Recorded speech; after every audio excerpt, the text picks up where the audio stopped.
How you doing? It's good Captain there. And today we are building a teeny tiny dice tower. Built this as a gift for one of my kids. And as you can see, we're using simple household materials like paper tubes, which I'm testing out with my dice already. And we're just making an interesting tower shape with them. And they'll fall down. Look at that. Oh no, I killed it. That's fun.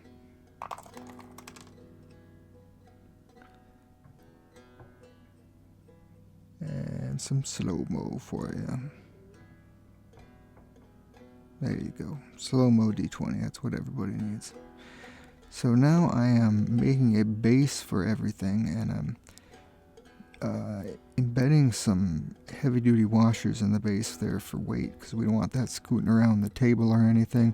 And then I'm just putting a layer of pink foam, some foam insulation on top of that, XPS foam, and using chunks I've torn out of it as rocks and other formations to glue around there. Normally don't like working with hot glue that much, but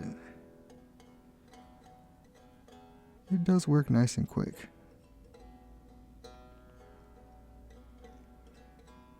I'm trying to mark out some spots where I can put some windows and other interesting features,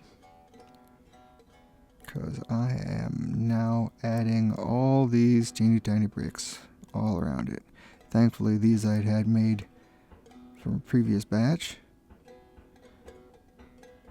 and so didn't have to make them up fresh.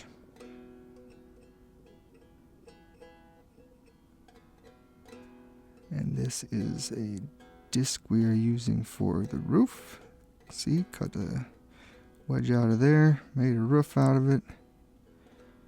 Now making a whole bunch of shingles, because it always takes a ton of shingles, but thankfully this is a pretty small roof too, so it doesn't take that many shingles. And just about that many. So now I'm adding some more rocks and sand around the base, and making some indentations in the foam where I want to add some cobblestone pattern, but don't want to glue more stuff down. Now I'm making cardboard boards. Gonna have a fun ruined effect in here. This is where the dice are intended to go in, because there is the roof on the top of the other side. So you can see we've got some crenellations there on that side for fun too, because we want decor everywhere. Now pouring glue and paint mix inside the whole darn thing, because I want this thoroughly coated.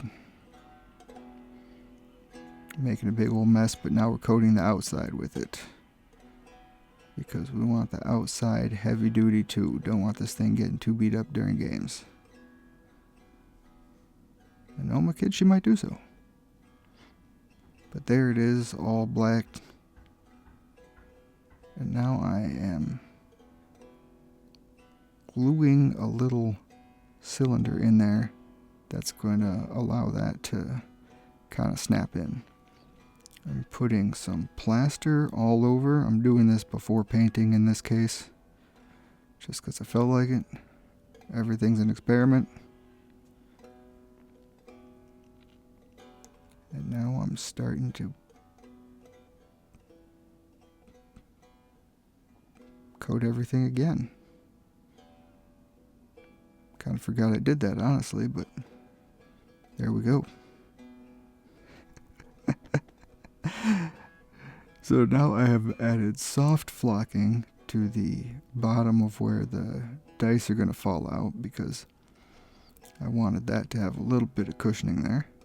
Now we're getting to the good part of finally painting all the bricks. Various shades of gray and other stuff. Getting a little bit of decent variety in there. Got some yellows, blues, purples. A lot of blue on the roof. And then when we dry brush over them, look like that, all the detail pops out. Looks pretty awesome. And then doing a similar approach to the rocks. Using more brownish tones down there for most of them. Kind of want to give the impression that these stones were, maybe moved from somewhere. Who knows? Just add some more visual interest. And now adding detail like those boards. Some of the little details we've added in the front.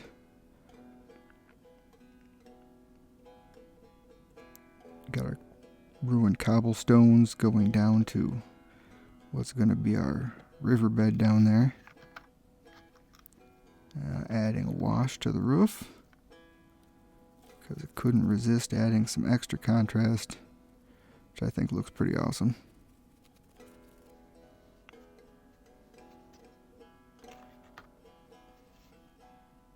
Just like that. So we'll add a wash to the tower as well. Why not?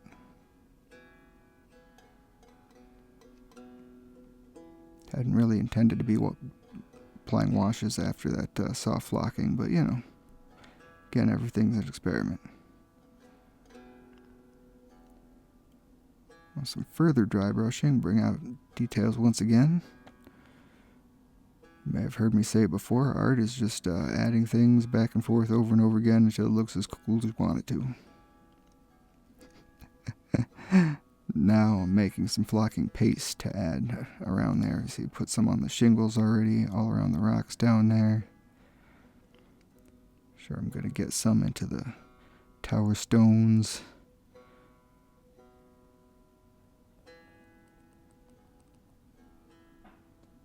Yeah. Always love that flocking.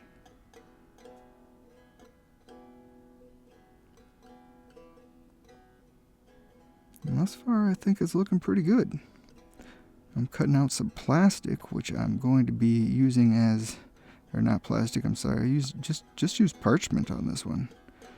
Some parchment paper or baking paper, and some cardboard and masking tape. And then that is hardware store 5-minute epoxy. I actually did make it kick a little quick on myself, which I didn't intend to. You can see some silicone molds there I have for any excess. I was using just some cotton mixed in with the dregs from the cup to make kind of some white water, some ripples around there. Now untaping, peeling that baking paper right off, and we have ourselves a pretty flat water base.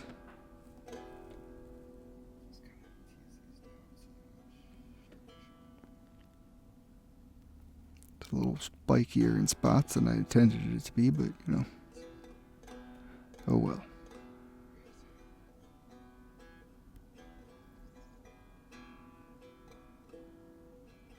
Making sure everything seems good. Now I've decided to clad the outside of this in wood. And did some testing and decided just to stain it with some acrylic marker and wipe it off. So I thought that looked fun. There's the finished piece right there. Don't remember if I mentioned yet. In fact, I'm pretty sure I didn't. I did take some inspiration definitely from Atelier AG. Very awesome maker here on YouTube. There is a roll.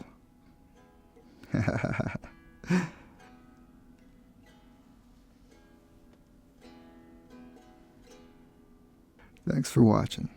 Much love.